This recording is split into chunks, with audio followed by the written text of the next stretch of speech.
नमस्ते। कभी ये सोचा है कि जिंदा होने का असली मतलब क्या होता है? आज हम इसी सवाल की तह तक जाएंगे, उन जरूरी कामों को समझेंगे जिनके बिना सही मायनों में जीवन हो ही नहीं सकता। चलिए एक बहुत ही आसान से सवाल से शुरू करते हैं। एक पत्थर और एक खरगोश में क्या फर्क है? अब पहली नजर में तो जवाब बड़ा सीधा सा लगता है ना? कि भाई खरगोश चलता फिरता है, खाता पीता है और पत्थर बस अपनी जगह पड़ा रहता है। लेकिन असली जवाब इससे कहीं ज्यादा गहरा है। हाँ, ये बात तो सही है। कुछ फर्क तो एकदम साफ साफ दिखते हैं। एक को चलने के लिए, बढ़ने के लिए एनर्जी चाहिए, दूसरे को नहीं। लेकिन जीवन का असली राज इन बाहरी फर्क में नहीं, बल्कि उन लगातार चलने वाली अंदरूनी प्रक्रियाओं में छिपा है जो हर जिंदा चीज के अंदर हर पल चलती रहती हैं। और इन्हीं प्रक्रियाओं को हम कहते हैं जीवन प्रक्रियाएं या लाइफ प्रोसेसेस। ये वो बुनियादी काम हैं जो एक जिंदा चीज को बेजान चीज से अलग करते हैं।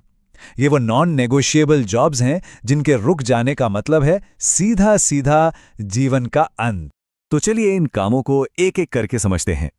पहला और सबसे जरूरी काम है शरीर को ईंधन देना। जैसे गाड़ी बिना पेट्रोल के नहीं चल सकती, वैसे ही हर जिंदा मशीन को चलने के लिए लगातार ऊर्जा चाहिए। और ये ऊर्जा आती है पोषण से। तो ये जो खाना हम खाते हैं, इसकी पूरी यात्रा को ना हम 3 आसान स्टेप्स में देख सकते हैं। ये हमारे शरीर की एक तरह की फ्यूल प्रोसेसिंग पाइपलाइन है। पहले खाना अंदर जाता है, फिर शरीर उसे छोटे छोटे काम के मॉलिक्यूल्स में तोड़ता है और आखिर में उस ईंधन को सोख लेता है ताकि उससे एनर्जी बनाई जा सके। अच्छा, अब ये ईंधन पाने के भी 2 मुख्य तरीके हैं। एक तरफ हैं भोजन बनाने वाले, यानी स्वपोषी, जैसे कि पेड़ पौधे। ये सूरज की रोशनी और हवा पानी से अपना खाना खुद तैयार कर लेते हैं। और दूसरी तरफ हैं भोजन लेने वाले, यानी हम जैसे विषमपोषी, जिन्हें खाना खाने के लिए दूसरे जीवों पर निर्भर रहना पड़ता है। ये एक बहुत ही कमाल की बात है जो इस फर्क को एकदम साफ कर देती है।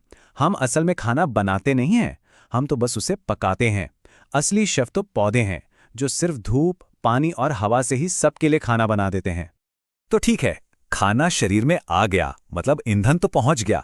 लेकिन इस ईंधन से गाड़ी चलेगी कैसे? यहीं पर आता है हमारा दूसरा बड़ा काम, उस ईंधन को असली इस्तेमाल करने लायक ऊर्जा में बदलना। और इस प्रोसेस को कहते हैं श्वसन या रेस्पिरेशन। अक्सर लोग सोचते हैं कि रेस्पिरेशन का मतलब है बस सांस अंदर लेना और बाहर छोड़ना, है ना? लेकिन सच तो ये है कि ये तो कहानी का सिर्फ पहला पन्ना है। ये तो एक फिजिकल प्रोसेस है, एक मैकेनिकल काम है। असली खेल तो यहां से शुरू होता है, हमारे शरीर की हर एक कोशिका के अंदर। देखिए, सांस लेना फेफड़ों का काम है, लेकिन असली श्वसन, जिसे सेल्यूलर रेस्पिरेशन कहते हैं, वो एक केमिकल प्रोसेस है। ये हमारी कोशिकाओं के पावर हाउस माइटोकॉन्ड्रिया में होता है, जहां ऑक्सीजन की मदद से भोजन को जलाकर ऊर्जा पैदा की जाती है, यानी एटीपी, हमारी कोशिकाओं की एनर्जी करेंसी। तो मतलब सीधी सी बात यह है कि श्वसन वो प्रोसेस है जिससे हमारी कोशिकाएं ऑक्सीजन का इस्तेमाल करके खाने को जलाती हैं और उससे वो एनर्जी रिलीज करती हैं, जिससे हम खैर सब कुछ करते हैं, चलना, सोचना, बोलना, सब कुछ। तो ठीक है, खाना आ गया, उससे एनर्जी भी बन गई। लेकिन ये खाना और एनर्जी शरीर के कोने कोने तक, हर कोशिका तक पहुंचेगा कैसे? और इस प्रोसेस में जो कचरा पैदा होता है, उसका क्या होगा? यहीं पर काम आती है हमारी बॉडी की सपोर्ट टीम। चलिए इनसे मिलते हैं। सबसे पहले है परिवहन, यानी ट्रांसपोर्टेशन। इसे आप शरीर की इंटरनल डिलीवरी सर्विस समझ लीजिए। इसका काम है जरूरी सामान जैसे ईंधन और ऑक्सीजन को हर कोशिका तक पहुंचाना और वहां से कचरा वापस लाना। इसके बाद आता है उत्सर्जन, यानी एक्सक्रीशन। ये हमारे शरीर का वेस्ट मैनेजमेंट डिपार्टमेंट है।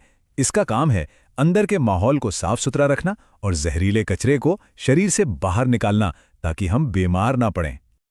और फिर है प्रजनन या रिप्रोडक्शन। अब ये एक बहुत ही खास काम है, क्योंकि ये किसी एक जीव के जिंदा रहने के लिए नहीं, बल्कि पूरी की पूरी प्रजाति को जिंदा रखने के लिए जरूरी है। ये एक तरह से स्पीशीज का कॉन्टिन्यूटी प्लान है। लेकिन एक मिनट, यहां एक बड़ा मजेदार सवाल खड़ा होता है। क्या जिंदा रहने के लिए सच में प्रजनन जरूरी है? मतलब क्या कोई इसके बिना जी नहीं सकता? क्या यह सच में एक लाइफ प्रोसेस है? और इसका जवाब है हां भी और नहीं भी। देखिए, एक अकेले जीव के लिए, मतलब किसी एक इंसान के लिए, यह बिल्कुल जरूरी नहीं है वो इसके बिना अपनी पूरी जिंदगी जी सकता है। लेकिन एक प्रजाति के तौर पर जिंदा रहने के लिए ये सबसे ज्यादा जरूरी है। अगर रिप्रोडक्शन रुक जाए तो पूरी स्पीशीज ही खत्म हो जाएगी। तो ये एक लाइफ प्रोसेस है, पर स्पीशीज के लेवल पर। तो जब हम इन सभी प्रक्रियाओं को एक साथ देखते हैं, पोषण, श्वसन, परिवहन, उत्सर्जन, तो ये सब मिलकर एक खूबसूरत धुन की तरह लगते हैं, जीवन की एक अनदेखी सिम्फनी। जरा सोचकर देखिए, हमारे अंदर अरबों कोशिकाएं हैं और वो हर सेकंड खरबों मुश्किल काम कर रही हैं, और ये सब कुछ एक दूसरे के साथ परफेक्टली कोऑर्डिनेटेड है। सब कुछ ऑटोमेटिक है, हमें इसके बारे में सोचना तक नहीं पड़ता। यही तो है जिंदा होने की असली सिम्फनी। और ये हमें एक बहुत ही गहरे सवाल पर लाकर छोड़ देता है।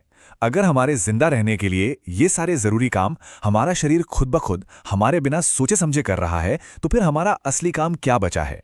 इस पर सोचिएगा जरूर।